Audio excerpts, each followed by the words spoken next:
Yun,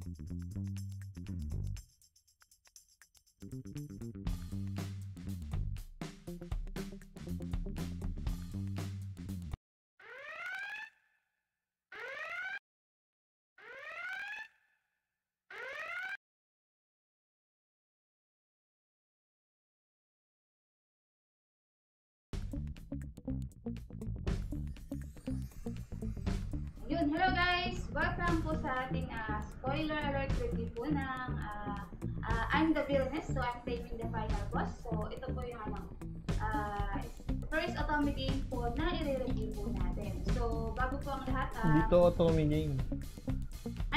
First Otome game turned anime na i-review natin. Yung anime mismo ng series na ito yung i-review po natin dito ngayon. So yun, bago po ang lahat, hindi po kalimutan i-follow po ang aming Bilibili Spaces. Kaway-kaway nga po pala sa ating mga nanonood ngayon. Saan na sila? Sa mga viewers po natin, hindi ko makalik. Ayan. Yan. So, kaway-kaway kina Gian Dino Villanueva. Welcome po sa ating live stream room. At kay Zaldi Binzon. At hello din sa mga currently na kakapasok lang po sa ating Bilibili live stream. So, hello nga, pa-follow po ng aming Bilibili Space, FPS Ninja page, 16893575770. O, pa-search lang po FPS Ninja sa inyong browser. Mag-usap po tayo nakalive ngayon. At pati rin po sa ating Send-Yuri Dating, 13975197003. Yun. So, ngayong araw po, kasama po natin ngayon si Kuya Yeri, Colored Kuya Yeri. Hello. Tataka kayo, wala si Gama. Kasi kaming dalawa lang nanood eh. Ay, sorry. Ako nga pala nagko-control. Ayan. Yun. So, dahil tayong dalawa lang ang nanood nitong anime na to. At tayong dalawa lang din ang may idea kung gaano ba to ka positive ba? Negative ba? Yung ano na to, yung series na to, galing siya sa ano eh. Galing siya sa Japanese novel pala na about Otome game. So, Japanese novel muna siya, tapos naging manga siya, tapos naging anime. Pero yung anime, bumase sa plot ng sa manga. Kasi yung Japanese novel hindi pa tapos, ongoing pa rin, nasa volume 10 na yun. So, yes. And doon sa mga nanonood, kung meron kayong opinion tungkol dito sa anime series na to, wag mayiyang mag-comment. Kasi babasahin natin yan. And pag-usapan din natin yung points of view ninyo. So, ano ba ang premise nitong kwentong I'm the Villainess, so I'm taming the final boss? I'm the Villainess, so I'm taming the final boss ay tungkol to sa isang reincarnated na babae. Actually, ano lang siya eh, sa nabasa ko sa novel, yung bida natin si Aileen ay doon na talaga na sinilang sa world na yon. Kaso nung simula pagkabata pa lang siya, lagi siyang may nakapanaginipan na sa ibang world. Tapos may isang character na another version daw niya na mahilig maglaro ng Otome games. Puro daw siya Otome games. So yun namang nangyari, pero vague lang, hindi ganun detalyado. Tapos one day, biglang para siyang dahil sa isang trauma, parang biglang bumalik yung mga alaala niya, memories niya. So dahil yun sa pag-cancel, itong si kanyang fiancé, Cedric Sama, ginancel niya kasi niya yung kanyang engagement kay Aileen. Dahil dun sa may bago na siyang shota eh. So gusto niya i-cancel. Ngayon, na-hurt si Aileen. So na-trauma siya, emotionally hurt siya. Doon biglang bumalik. Sabi niya, familiar yung familiar yung parang deja vu, ganun. So bumalik yung memories ng mga na sa past life niya. So doon niya naalala na itong world na ito ay parang or based or katulad sa na nilaro niya na Otome game dun sa past life niya.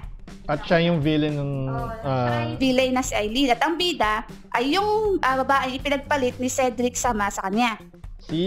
Si Lilia. Yes. Si Cedric ay Crown Prince, tama ba? Crown Prince? Yung time na yun. Pero hindi siya yung hindi siya yung panganay. Hindi siya yung love interest or hindi siya yung panganay na Meron supposed to be na parang older brother si Cedric na hindi siya yung napiling Crown Prince. Yung second, si Cedric yun. Kasi yung pinaka-older brother, which is si... Ano pangalan nito? Ang pangalan ni older brother, ano niya? Claude. Si ano yun eh? Grabe siya, mas Demon Sama. Hindi, si Claude yun. Si Claude Sama, yun. Yung long-haired na ano. Kasi ano siya, siya yung parang hinirang na Demon King. And naka-exile siya. So, hindi siya ang napiling Crown Prince. Ang problema ko dito sa anime na to, doon sa mga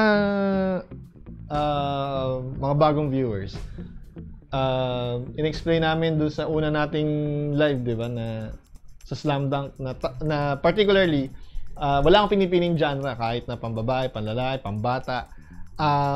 Sa movies man, sa Western animation, or dito nga sa Japanese animated na anime, wala akong pinipiling genre, kaya kahit itong mga ganitong pinapad ko, ini-scrutinize ko din. Ngayon, ang problema ko dito sa anime na to, meron mas magandang version nito let's face it, which is yung si Bacarida, di ba? Same yung premise. Pero ang okay sana dito is meron sila ibang take, di ba? Ang problema, parang 3 season ng anime na 13 episodes kinram sa isang season na 13 episodes lang. So napakabilis nung progression, napakabilis nung storyline na parang ano ba target audience nito?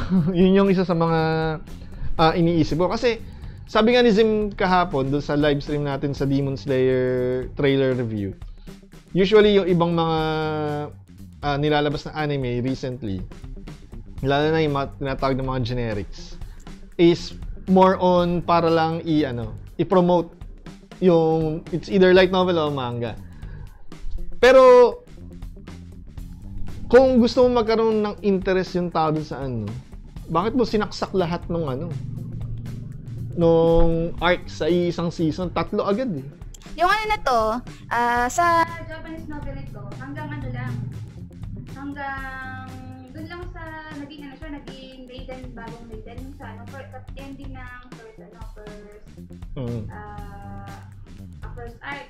Yung translated version ito. Kasi ang pinagkakaya ko lang pa sa akin, Japanese novel siya. May mga English translation na i-release ng mga fans. Hanggang lang, doon na sa first arc.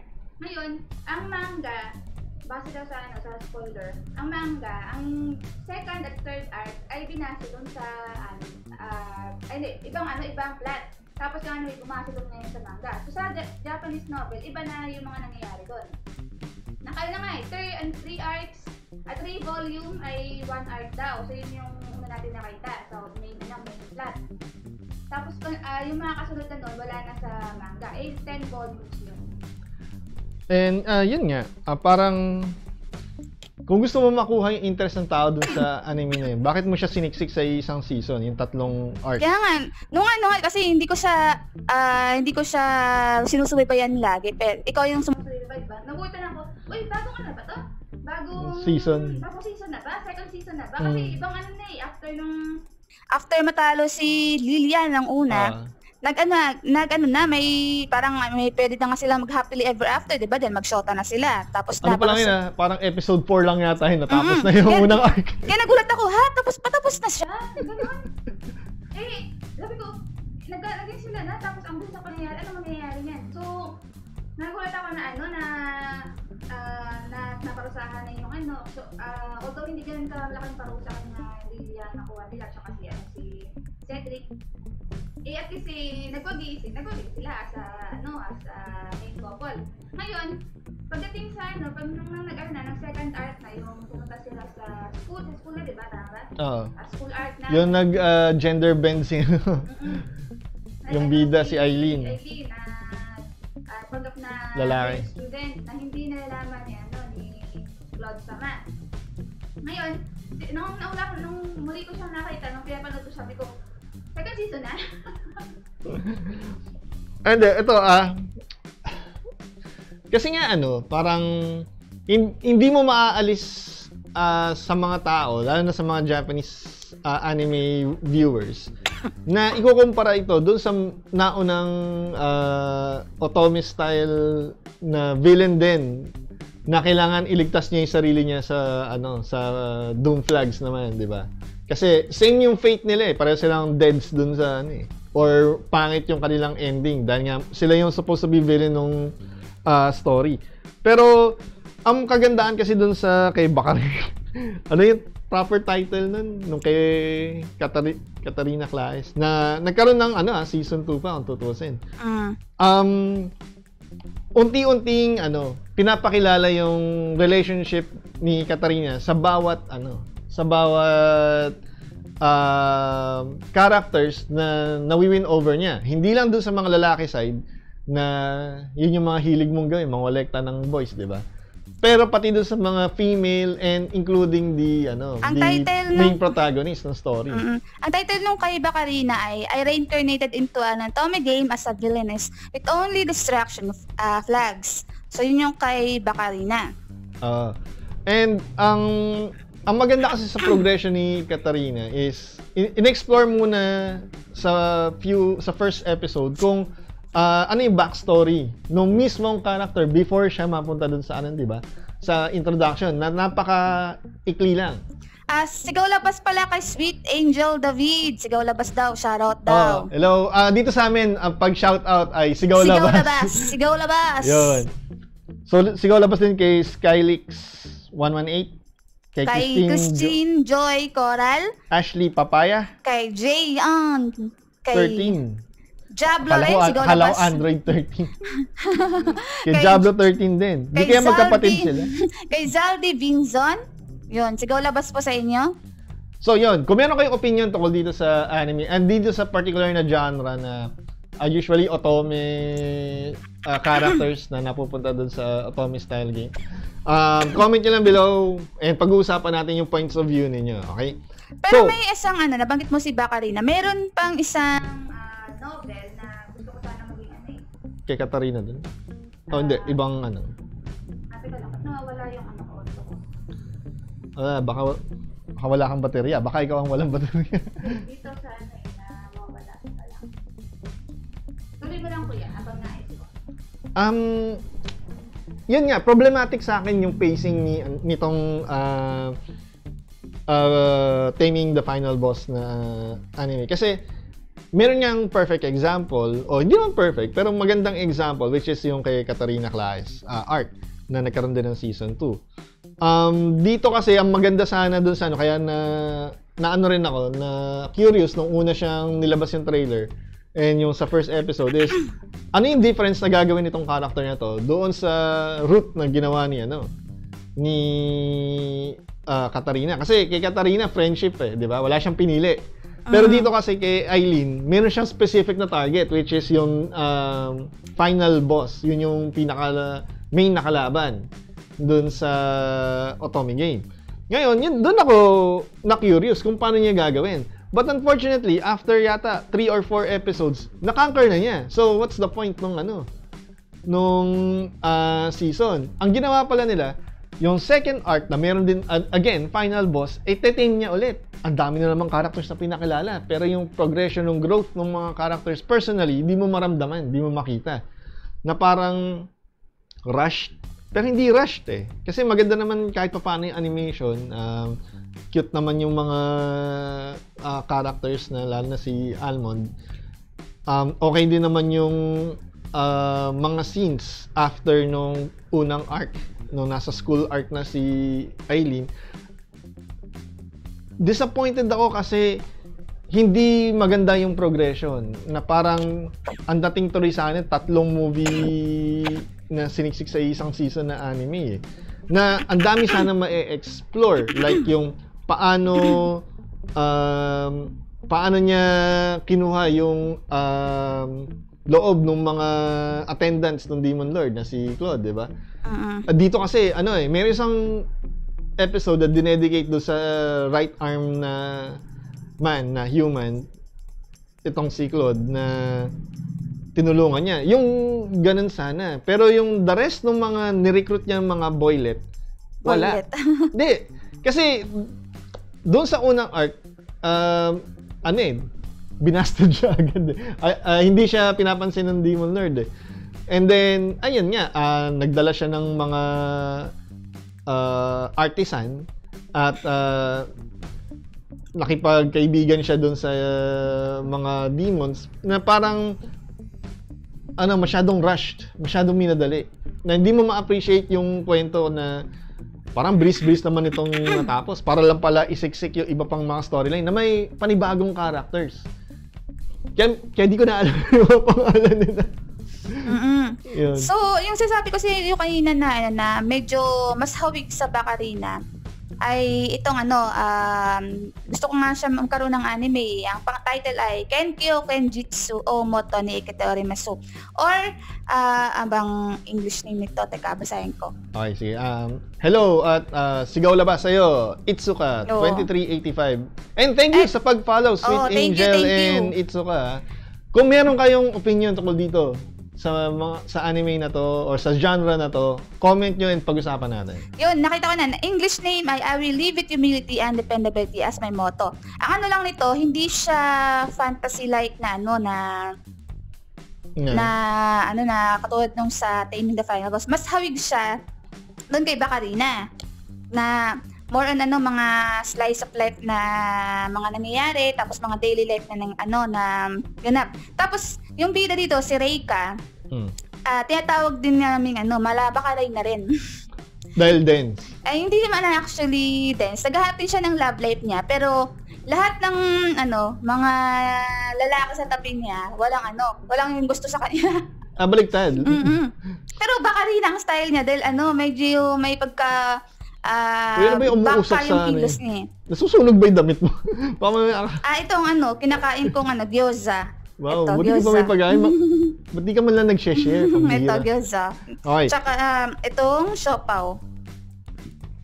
So, ano yung pinakaiba niya pa doon sa villainess na kay Bacarina na story? Yung tinukoy kong itong sana to, may hawig, may din siya, may parang past na naalala lang niya yung past life niya. Pero mas mas malapit yung puso niya sa past kasi mas detalyado eh.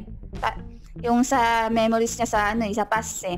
So na-miss niya yung mga tao doon. Tapos eksakto kung ano yung nandun sa world niya, nandun din sa sa world niya ngayon. So kasi yung novel or game ba yun na kung saan siya naroon ngayon, ay base doon sa real life.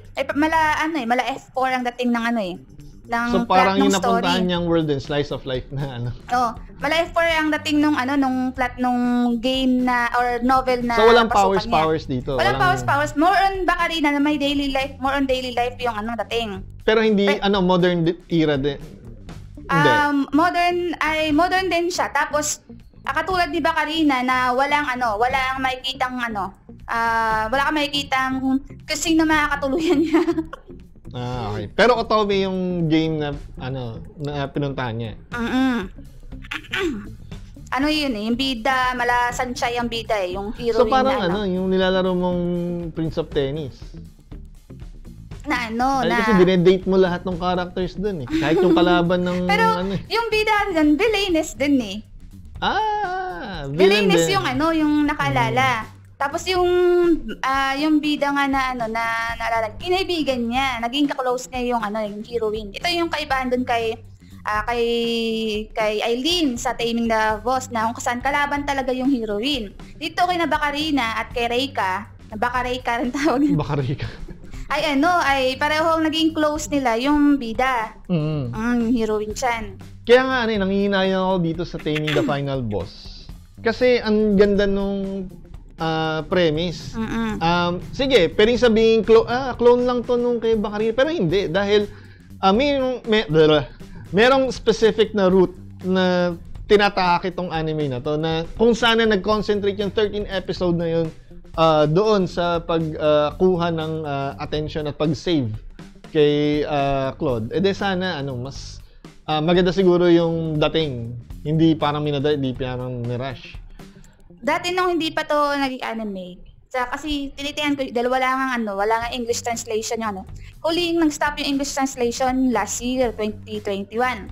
So, hanggang 3 volumes lang. Volume 10 na ngayon na-release sa Japanese.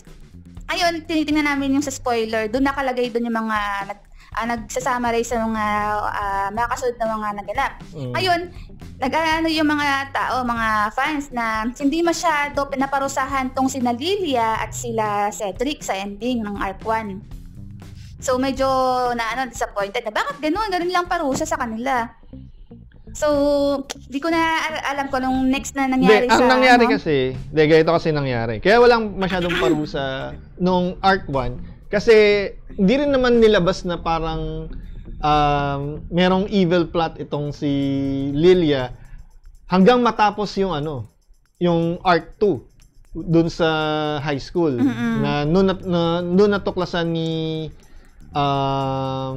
Eileen na itong si Lilia ay katulad din niya na isekai sa Otome World. Ang datingan kasi doon sa unang arc, pina-follow lang ni Lilia yung kanyang specific na ang tingin kasi route. ni Lilia sa world na yon ay nasa game. So parang siya. Di siya ganun ka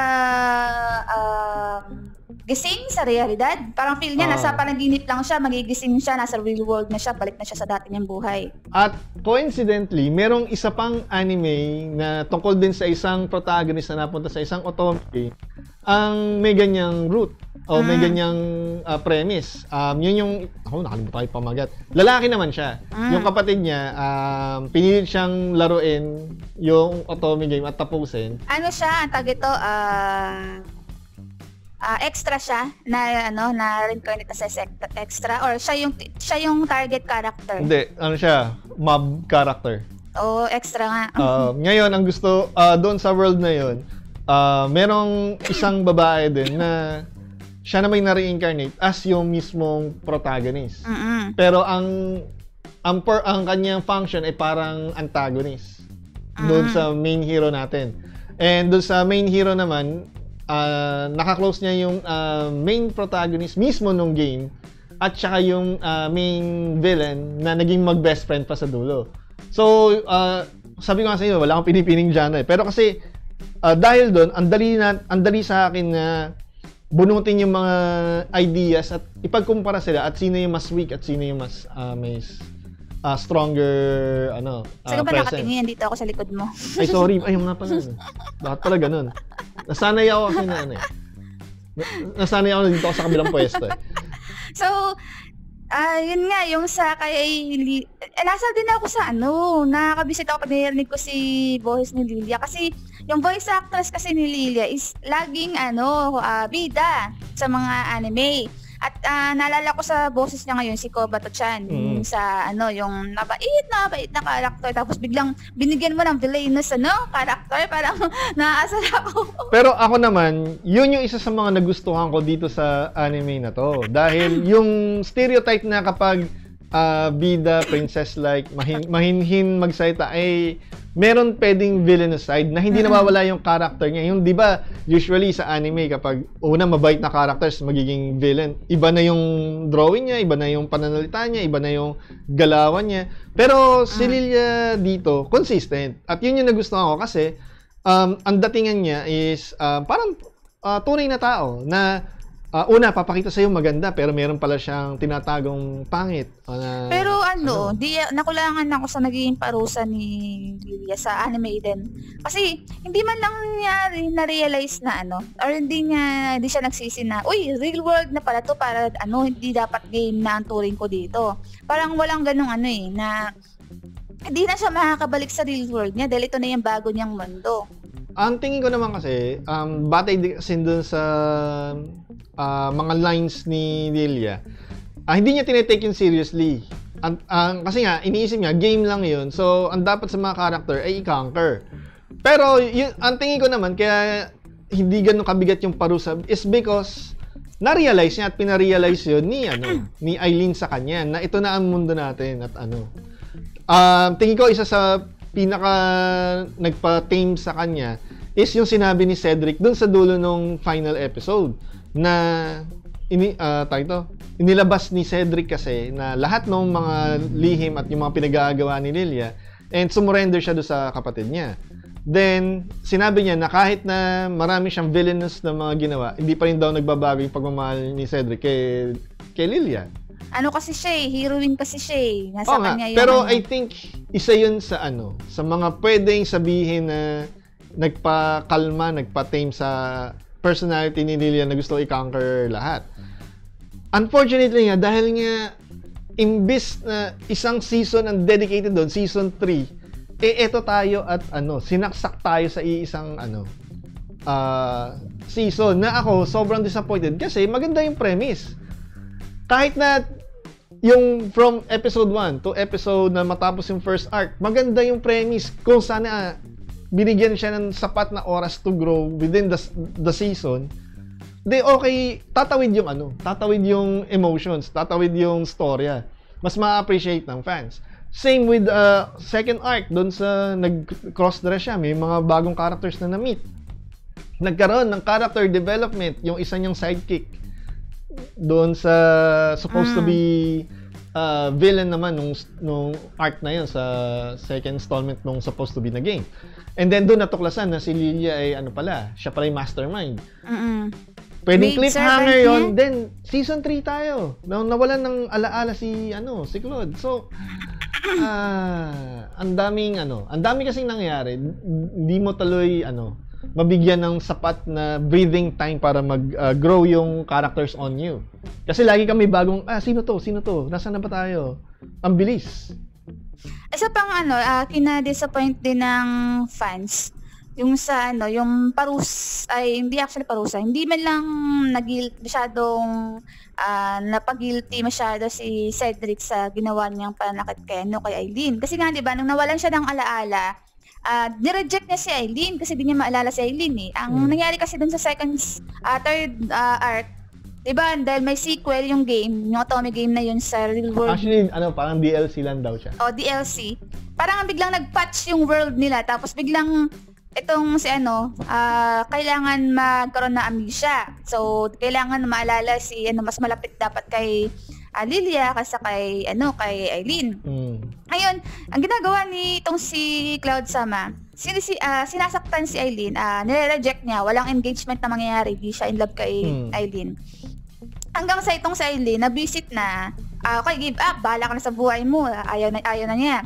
So itong si Claude, di man lang parang, nag-guilty na, mali yung ginawa ko na dapat, Meron, di mo kasi pinanood. Naalala mo yung episode na nagtataka tayo, bakit bigla-biglang episode 11 yata yung bigla-biglang sinusuyo ni Oo nga, pero yung sinuyo nga na si Aileen, parang sinusuyo, okay, na kaya niyang pasuyuin si Aileen dahil in love sa kanya. Pero yung tipong, I'm sorry sa pananakit ko sa iyo, gito ganyan, yung man lang na realize niya na mali, na binigyan niya ng hinanakit si Aileen ng mga ilang araw, ilang linggo. Yun nga yung medyo nakakabuiset kasi meron katuloy actually ginawa pa natin, ni-rewind pa natin yan, tatandaan din kasi bakit ganun na lang yun na bakit yayain pa rin niya si Aileen doon sa party, Oo. Ano yung moment na nagpa sa kanya? Wala. So weak writing yun tapos although inlawabo nga si Aileen at natanggap siya na okay, go na papatawarin siya. Pero syempre doon pa rin yung nasaktan siya, dapat nag-sorry man lang na nagito ganyan na sa pananakit sa kanya. Although hindi niya sinasadya yung pananakit kay Aileen. Nasaktan pa rin niya, lalo't napahiya din niya in public. Yun, and kumbaga, ito yung isang example ng parang ikaw ba ginamit mo tong anime to market the light novel and the manga. Sa palagay nyo, sa ganitong klaseng pacing matutuwa at papanoorin yung anime. Kasi natatandaan ko, nung pinanood natin yung kay Bacarina, Bakarina talaga tawag natin sa kanya. Bakarina kasi nickname yan sa fans. Wala pa yung wala pa yung season 2. Binasa natin yung manga right away. 'Di ba? Kasi nga nakita natin kung ano yung mga side story, maliliit na mga side parang filler content dun sa manga na dinagdag. Kasi nga supposed to be tapos na yung game. Ang nangyari, puro one shot ng mga adventures and misadventures and puro tungkol sa pagiging dense ni Bakarina. Although ang advantage, then lumabas yung season 2, di ba? Na yun nga, kumbaga mas marami kasing content yung manga kaysa doon sa feature sa anime. Ang maganda doon sa anime, talagang sumunod sa sumunod sa light novel yung yung anime. Tsaka kumbaga nilatag ng maganda yung storya na mako-contain sa isang season enough. 'Di ba? Ngayon, nagkaroon ng season 2 and again, maganda yung yung pagkakalabas nun. Although para sa akin, tingin ko mas superior pa rin talaga yung first season. Pero doon pa rin yung curiosity mo. May kasunod pa ba to? Kahit na, dahil nga ang manga nakapaglabas ng mga one-shots na mahaba, ang dami, di ba? Na pwedeng sariling contained season yun na parang ginawa sa, sa slime, I got reincarnated as a slime, na merong, yung Rimuru Diaries, yung Slime Diaries na isang season na puro side quest lang ng mga nandoon sa Jura Kingdom. So kumbaga, pwedeng gawin 'yun doon sa doon kay Bakarina. Dito kay Aileen, ang laki ng potential na magkaroon ng season 2 at season 3 wasted. Come on, let's face it, wasted na siya. 'Di ba? Although ang advantage naman itong kay Aileen, yung sa Taming the Boss, yung romance, andyan yung romance na agad na satisfy agad yung ang romance thirst ng na mga audience. Yun lang, after nun, parang yung typical na yung magsakitan tapos walang ganun lang na patawad. Tsaka isang maganda rin sana kasi yung mga fight scenes dito, lalo sa final episode. Maganda yung fight scenes na parang mas doon na nga lang yata sumentro nung final Ang daming na waste na mga character like si Belzebub. Yung yung demon na sidekick ni Claude. So halos wala na siyang silbi from season 2, arc 2, tsaka sa arc 3. So, pero, sayang. Sa din kasi, sa novel din kasi, ganun din more on concentrate lang talaga siya kaila Aileen. Nakakalungkot. So, di rin ganun ka detalyado yung yung sa novel or sa manga nito dahil more on concentrate sa kanila. At abilis din pangyayari doon Akala ko nga tapos na nung nung nabasa ko yung unang art at nagwagi sila Aileen at Claude. Naisip ko, tapos na tong novel na to. Pagtingin ko sa novel update kung saan nakalista lahat ng mga novels na na sa ibang bansa. Doon pala, may ongoing pa, di pa tapos. Pero yung translation sa first arc, yun nung natapos. Yung translation ang hindi pa tapos. Pero yung tawag ito. Di pa tapos yung novel. Yung ni-release pero hindi pa actually yun yung pinaka-ending yata kasi may present nakalagay to present sa sa status sa release ng ng novel. So walang year Di ba dapat, ni-release nung 2007, dapat kung hanggang 2021 o 22, hanggang 2022 yung dash, di ba? Hindi, 2000 something, tapos to present lang nakalagay. So may potential, meron pang mga kasunod na story. Kaso, ang problema lang kasi, yung manga hindi na sumunod sa novel. Yung manga ang natapos, 20... Ang taon ba? Natapos pero sure ka na hindi niya sinundan yung ending ng novel? Hindi naman iba yung ending ng ongoing yung novel Ano ba yung naging ending dun sa novela so far? Yung sa translate, hindi ko alam yung sa Japanese kasi wala na nagta-translate Tapos, yung sa English, iba tong nakita ko. O nga pala, Sigaw Labas kay Ergy Abello. Kay Rom Alok. Kay Unknown... Sigaw Labas sa inyo. K-Bay. Marian Khan. Ayun, nakalagay. Light novel nito, 10 volumes ongoing. Tapos, translation, syempre, hindi tapos yung translation nun. May web novel din ito. May 5 arcs at sang 34 extras. So, baka sa web novel sumunod yung yung manga at anime. Kasi complete yung web novel eh. Yung light novel, yung Ay, ito yung medyo nakakalito rin sa mga novels. May web novel version, may light novel version. Okay, yung web novel version kasi, parang Wattpad yan, di ba? Na mas digestible niya chapter by chapter, nilalabas minsan, depende dun sa writer. Chapter by chapter, sa hindi by volume. Kapag pinablish ka as a light novel, by volume na. Oo, by volume. Kumbaga, meron kang at least an arc na resolve. Kasi nobela pa rin yun. Pero syempre, parang One Punch Man. Pwede naman kasing yan eh. I-expand pa, lalo na pag ina-adapt. Syempre, doon yung original. Pero syempre, pagdating sa adaptation ng meron kang pagkakataon na ayusin yung, let's say, kasi ang mga nagsusulat ng mga web novels, mga beginning, nag-uumpis ang mga writers. So, syempre, yung mga editors, pag kinuha siya as light novel, ipapa-edit nila yan dun sa original writers. Oy, may kulang ka dun sa arc, masyadong fix mo to, ayusin mo to, magdagdag ka ng isang chapter tungkol dito para maging digestible siya. Then, ganun din kapag ito ay na-translate into manga, may editors pa rin yun na pwedeng, masyado tong mahaba na to para dito sa run natin. Ito lang yung allotted kong pages para sa'yo. Tanggalin mo to, tanggalin mo yan. Suggestion ko, ganyan. Then, ganun din, pag na-adapt ulit siya sa anime, merong creative freedom para, itong dalawang chapter ito, pagsamahin mo. Ito, i-expand natin yan. Maglagay tayo ng filler dito ng konti para huminga naman yung eksena. So, depende sa medium, depende din yan. Kain ka ng kain. Depende rin yan dun sa Hindi na kasi. Go, continue.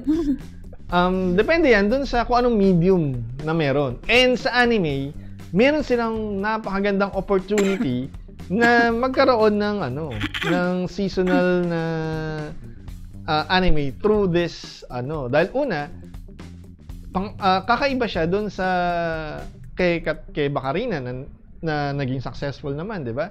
Nagkaroon ng dedicated fan followers.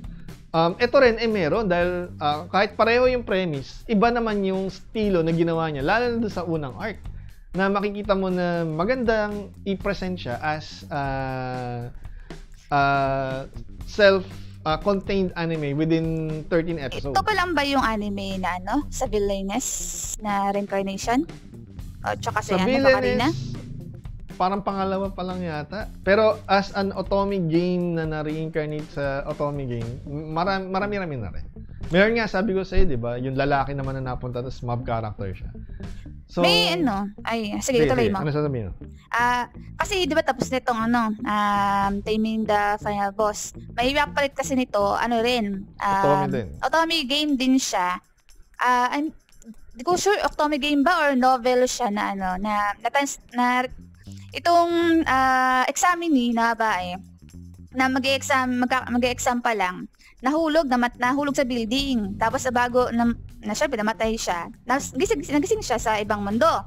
At familiar sa kanya yung novela kasi may kapangalan siya dun eh. Usually pag hindi game, novela kasi yung na-reincarnate yung mga namamatay, yung natatransmigrate. Ngayon, itong babaeng to, hindi siya na as a villainess. Iba naman yung sa kanya. May pagka-mystery kasi yung novel. Oy, ano nangyari? Teka, wala nang baterya. Sige, ikaw muna. So, may pagka-mystery kasi yung light novel na nabasa niya. At may kapangalan siya doon. Ngayon, ang premise kasi ng kwento, magsisimula yung pinaka-plot pinaka-plot ng ng mystery sa pagkamatay ng character niya.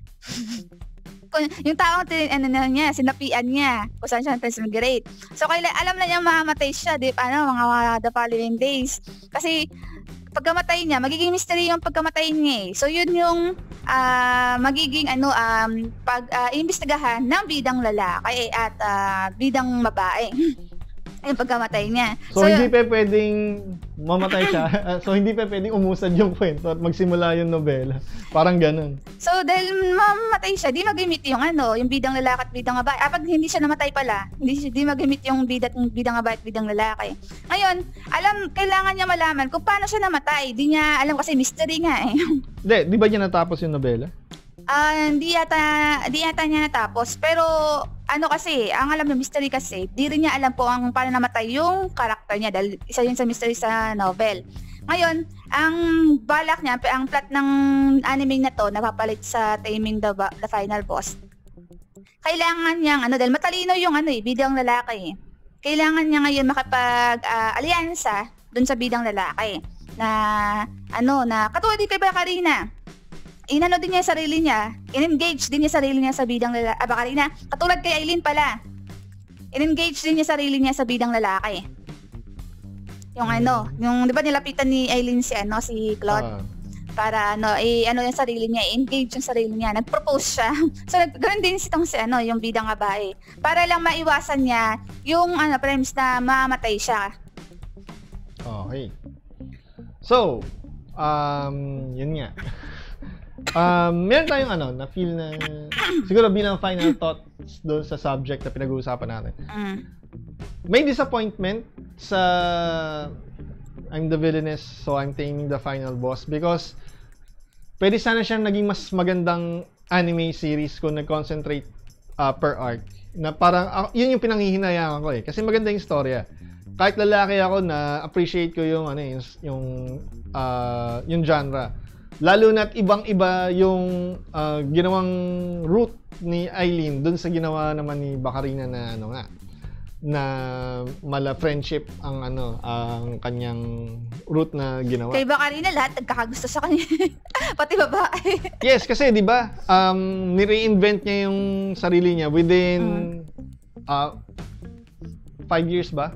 Kasi nag-umpisa yung game nung sila ay papasok sa school. So, na-reincarnate siya, naalala niya yung mga alaala nung game nung siya ay 5 years old? Ilang taon ba siya bata? 8 ba? 8 years old. So, from that point in time, wina-work out na niya yung route niya na wag siya maging villain at wag siyang ma-exile o mapatay. Ang kasi noon, sabi niya mula pa lang sa title, all routes led to doom or ba tawag doon? Death Flag. Kasi lahat ng characters, male characters doon sa Otome game na kung saan siya napasok or na na-reincarnate, lagi siya namamatay doon sa roots nila. So kailangan niya gawa ng paraan para maiwasan lahat yun. Although meron doon isang route na pwede siyang ma-exile. So kaya farming skill yung kanyang naghahanda siya sa exile niya. Pati nga yung sa kamatayan niya, nag-train siya ng paghagis ng yung ahas na fake. Tsaka yung medyo konting sword fighting. Ito yung yung gusto ko sana hawig din nung kay Bacarina yung sasabi ko sa iyo na yung mala slice of life na gusto ko sana magkaroon din ng anime. Na yung niya kasi mga villain na bankrupt yung family nila sa root ng nung dun sa story. So kailangan niya iwasan 'yon. Para dahil na-bankrupt kasi 'yon dahil medyo tawag doon nag-corrupt yung yung ng pera. Embezzlement. Nag-embezzle yung tatay niya. Ngayon, itong batang to, yung bata pa lang siya, lagi niya sinasabihan tatay niya, bawal masama yung mag-embezzle, ganang niya, bine-brainwash na niya tatay niya na wag gawin yun. So sa habang lumalaki yung itong bida, ang itong tatay niya, iniisip niya, ba't ba iniisip ng anak ko na ako masamang tao ako, nagagawa ako ng masama. So bine-brainwash na yung tatay niya simula pagkabata. Iniiwasan niya yung route na yun eh.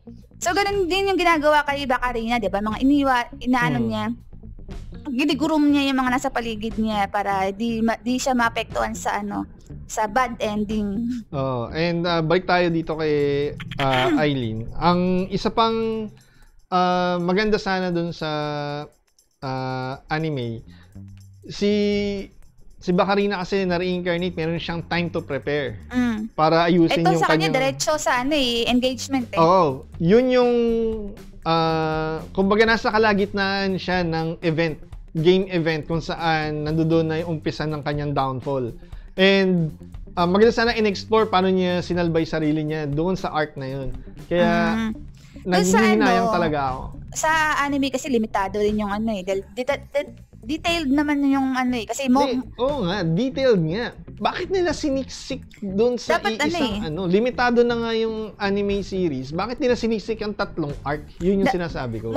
Dapat siguro nilagay yung monologue ni Eileen doon sa anime. Hindi, ganito.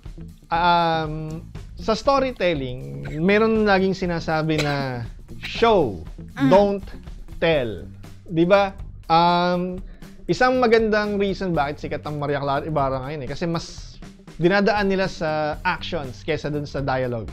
And ayoko rin naman na sa mga pelikula at sa mga TV series na puro monologue at puro salitaan. Kasi matalino naman yung manonood eh. Yung konting bakit ginawa to nung character, bakit ito yung ginamit niya, bakit ito yung sinabi niya.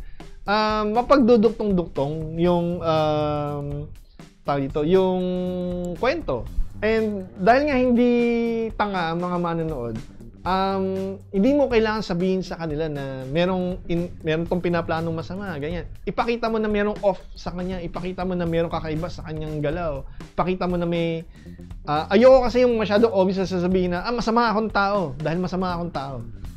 Ang mga lalo ngayon sa anime, ang dami diyan na napaka-complex ng mga characters. Hindi mo alam kalaban ba siya, kakampi ba siya. Naalala ko si Vanitas, hindi ko alam kung talagang bida ba siya o pero yun kasi yung alluring sa atin na isang napaka-komplikadong complex na tao o character na makaka-relate tayo dahil tayo rin naman mga tao. Meron din tayong bad moments, meron tayong mga good moments. And kumbaga mas relatable yung mga characters pa ganun. Isang magandang example sa Bleach, si Gin. Di ba? Sumali siya kila Aizen pero meron siyang sariling motivation bakit niya ginagawa yung mga ginagawa niya, bakit niya sinasabi yung mga sinasabi niya. So, in a way din kasi nagkakaroon ng redemption yung mga characters, masama man o mabuti. Dahil sa complexity niya. Mas natatanggap ng tao na ganito yung mga ginawa niya kasi may reason. And makikita mo yun sa actions niya. So, ayoko nung monologue. Ayoko nung napakahaba na description ng Gusto ko makita siya. Kaya nga gusto ko itong magkaroon ng another season na sana doon na lang nila dinedicate yung second arc. Another season sa third arc. Sa mga yung mga voice actress nitong si Eileen, voice actress niya si Ri Takahashi. So yung si Hutao sa Genshin Impact. Ano pa bang ibang bulong niya? Si Rei Takahashi? Oo. Si Explosion! Explosion! Tapos, si Claude naman ay siya si Alhaitam sa Genshin. Sa Genshin Puro Impact. Genshin. Tapos, ito gusto ko dito si yung yung secretary niya, nakasalamin. Si Si Lelouch. Lelouch V. Britannia. Oo. Sabi, nung narinig ko boses pamilyar ng boses nito Yes. Kaya nga sayang kasi star-studded yung voice cast Kahit si Almond nakakatuwa. Kahit din yung mga sidekick, lalo na yung na in love dun sa villain dun sa kabilang arc na story. Kumbaga, ang daming pwedeng gawin para gumanda yung Pero yun nga, wala na ngayon tayong pagkakataon na makita na maganda yung first season, second season, third season. Kasi siniksik na lahat dito Tapos yun nga, wedding ending agad sa episode 13 ba? 12. Dun sa last episode. So, wala nang Kaya nga, napakabilis nung mga pangyayari. Kaya siguro yung mga fans din, sinasabi mo nag-aalboroto dun sa bakit wala man lang walang consequences. Hindi ganun kalala yung yung parusa ng ni Lilia. Oo. Tapos dapat gusto ko nga maano siya na ma-realize niya na wala na siyang chance bumalik sa real world. So dapat pahalagahan niya yung current world niya Ngayon ngayon. ko lang napansin, ang laki pala ng corona mo. Pwede ka pala maging character sa Alamat ng Bayabas. Tapos, ikaw si kapag kinasal ang Burger King sa Wendy's. Ano ko lang napansin. Okay yung get up mo, ha? Si Saber ito Kaya narinig nga na corona. So sigaw labas pala sa ating mga nanood. Shoutout, sigaw labas sa mga bagong pasok na Billy. Pa-change name po ninyo mga names para mabanggit po pangalan nyo. At sigaw labas kay Raven Guyawan Balocos, Pataganaw. Kay Panda, kay Sandra Ceballos, kay, paano ba ito pronounce? Chin V. Kinvi? Chin V. QINV? Kay Marian Can, kay Akala ko si Marian Rivera. kay Unknown, kay Bye. Galing nung Kay RG Abelio, kay Lance, at sino pa tangan dito? Scroll ko muna. Sino ba? Si Scroll Rom ba? Alok, Celine Manalo, Charlene Completado. Nako, ang hirap i-pronounce ito. Shafiq Haikal, Jessica Reyes Princess, Kay Waffen Chigo. Kay Mary Rogeline Tagabson, Kay Mitch Chongson. Tongson. Hello kay Waffen Chigo. Hello. Siguro ba sa'yo? Yun kay French, kay Itsuka, Kay Rodel Ochida, kay Riza Parabas Rikamata, Marian Velasio, banggitan si Itsuka. 2385 at si Sweet Angel. Yun. Salamat din sa mga nag-follow. Pa-follow naman guys sa mga hindi pa nakaka-follow. Kayo baka meron kayong anime series na old, new, upcoming, or manga na gusto niyong pag-usapan? Yung Spy Family, tapos na siya, di ba? Yung second season tapos na. So... And pag-usapan din natin with i-spoil Gama. din natin yung kasama sila Gama. So yun, maraming salamat po sa mga sumama po sa atin ngayong tanghali. Sana nakapagpananghalian na kayo, kaya mananghalian pa lamang. So yun, Mananangin? Kumakain ka na nga ngayon. Dessert, lang to panghimagas lang to Gyoza dessert? So yun, maraming salamat pa sa mga sumama po sa atin at pag di po kalimutang i-follow po ang aming Bilibili Spaces. Mayroon po tayong FPS Media page kung saan po naka-live po to 16893575570 o FPS Space Media Space PH. At samahan nyo rin po ako sa aking gaming live stream o adventures. Send Yui Gaming 139751970 ang UID or send space Yui space gaming. So, yun, maraming salamat po sa inyong pagsama sa amin ngayon. Yes, tsaka salamat dun sa mga nanonood kahapon dun sa review natin ng Film Red. And dun sa sa mga nag-review nung in-upload natin yung Film Red review natin kasi umabot na siya ng 1K. Oo, maraming salamat po. views. At mabol, Sean really Loxin. Hello po. Yun, so maraming salamat po sa inyong pagsama. Kita-kits po tayo next time sa spoiler alert po natin sa FPS Media PH. Yun, so... Pero baka, recorded yun kasi dapat ito recorded. Oh, dapat ito recorded kasi nakalik ko yung live. Hindi mo naklik, kinlik mo talaga kasi... Hindi ko alam di pala live. Masyado kang busy sa pagkain Yun. So yun, maraming salamat po. Hanggang sa muli po. Kita-kits po later. Abangan niyo po kayong Senyo Gaming siguro bukas. Or... Mamaya. Ano oras ba yung natin sa ano? Mamayang gabi pa. Okay, so mamaya mag-Senyo Gaming ako. Bye-bye!